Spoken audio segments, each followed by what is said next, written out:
These are mango hand pies, and yes, there's a strawberry version too. Bear with the lighting on these first shots, by the way. I'm still very much on a learning journey. But even in the dark, you can probably tell that these are tiny. That's intentional.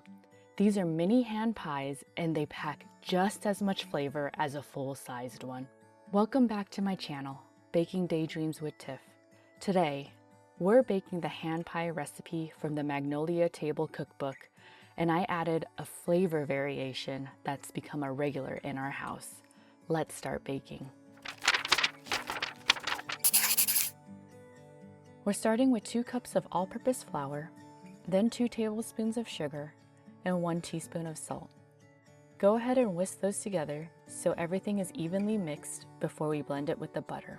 You want the salt and sugar evenly distributed through the flour so every bite of crust is seasoned consistently. Now the butter. We're using 16 tablespoons of unsalted butter, that's 2 sticks. And it needs to be cold, really cold. Cold butter is what gives the crust its layers and that short, tender texture. Cut it into small cubes before it goes into the food processor. One thing I like to do is layer the ingredients as they go into the food processor. Half of the dry ingredients first, then the butter, then the rest of the dry ingredients on top.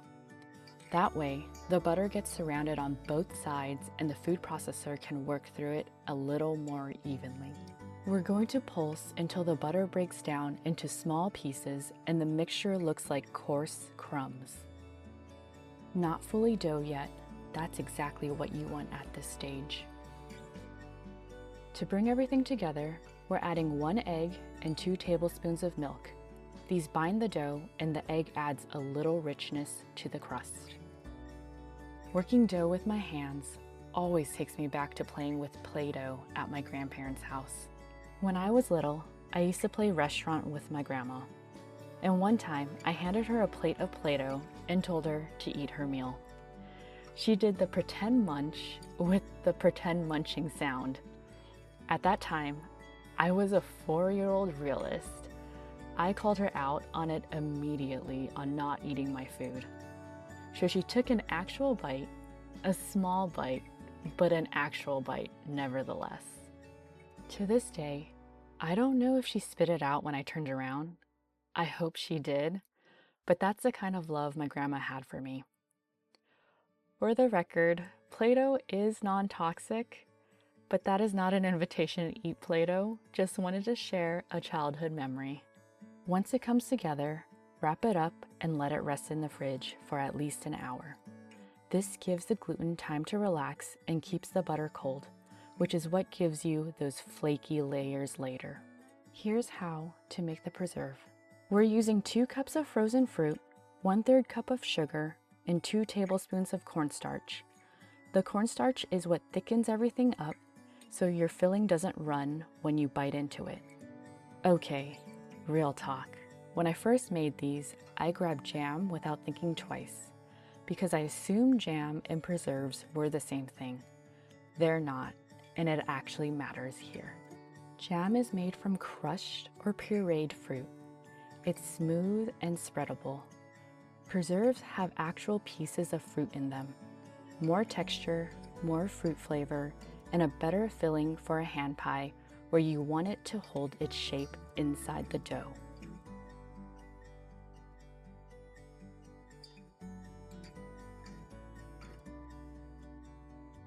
Bring this to a low simmer and let it cook down. You're looking for the fruit to soften and the liquid to thicken. Stir it gently every now and then. It smells incredible. That's how you know it's working. This is the mango preserve. Look at that color. That's what you want. Thick, glossy, full pieces of fruit. When you take out the dough, it's going to feel really firm. That's fine. Just let it sit on the counter for about 5 to 10 minutes before you start rolling. If it starts to feel soft or greasy, it's gone too far. Just pop it back into the fridge for a few minutes. You're going to roll this out to about 1/8 of an inch thick.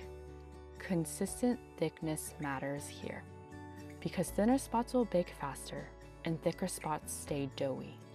work from the center out and rotate the dough as you go.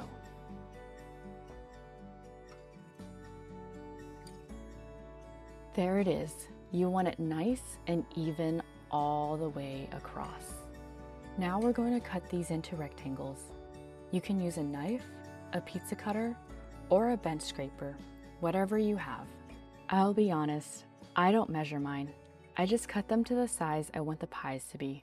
As long as your top and bottom pieces are roughly the same size, you're good.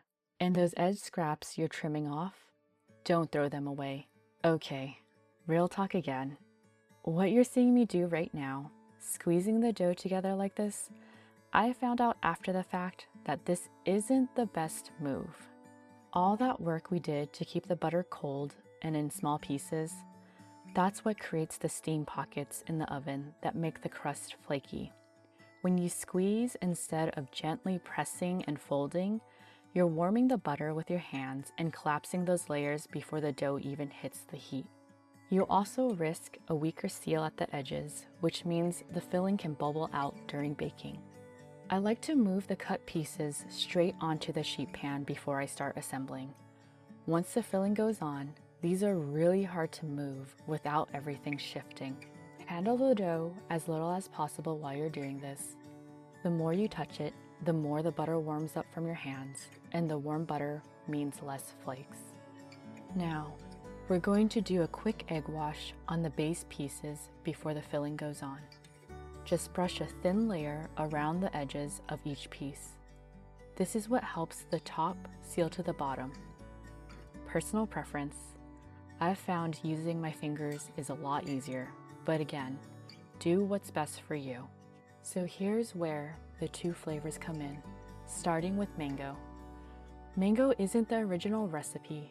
I was just curious one day, had frozen mangoes in the freezer, and figured, why not? It's sweet and tropical, and it bakes up into this golden, jammy filling that's really different from what you'd expect inside a hand pie. It's become a regular in our house ever since. And then strawberry, which is the one straight from the Magnolia Table recipe.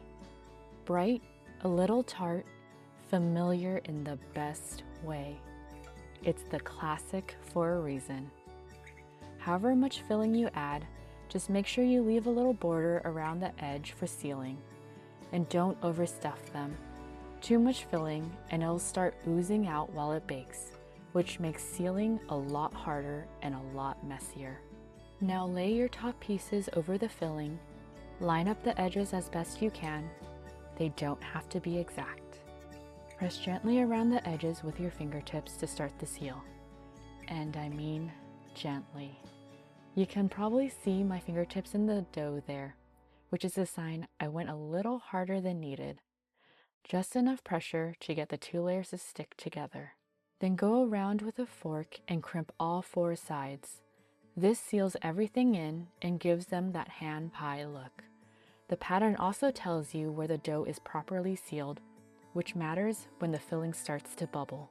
Once they're all crimped, they go back into the fridge for at least 30 minutes. It firms everything back up after all that handling and helps the pies hold their shape in the oven. And don't forget to poke holes in the pies to let the steam out while it bakes. Egg wash time. Just one egg. That's it.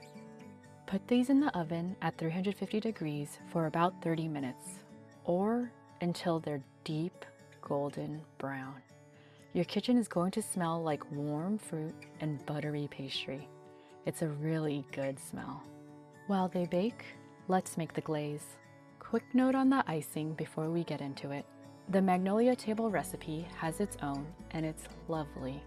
But I wanted something that hardens a little as it sets, that Pop-Tart icing situation where it goes slightly firm on top. Totally a personal preference, not a swap because anything was wrong with the original.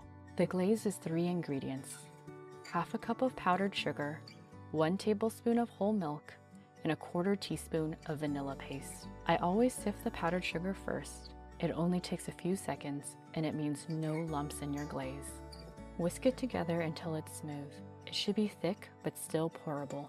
If it's too thick, add just a few drops more milk. If it's too thin, add a little more powdered sugar.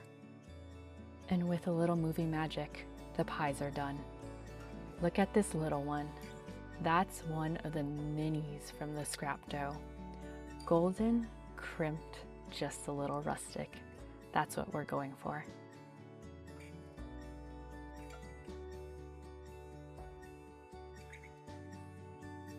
For the glaze, you can either drizzle it over with a spoon or do what I did and just dunk the whole pie in. Both works. If you go the dunk route, just be careful with the bigger ones. The glaze has a little tension to it when you pull the pies back out, and the larger pies can sometimes crack down the middle. The minis handle it fine.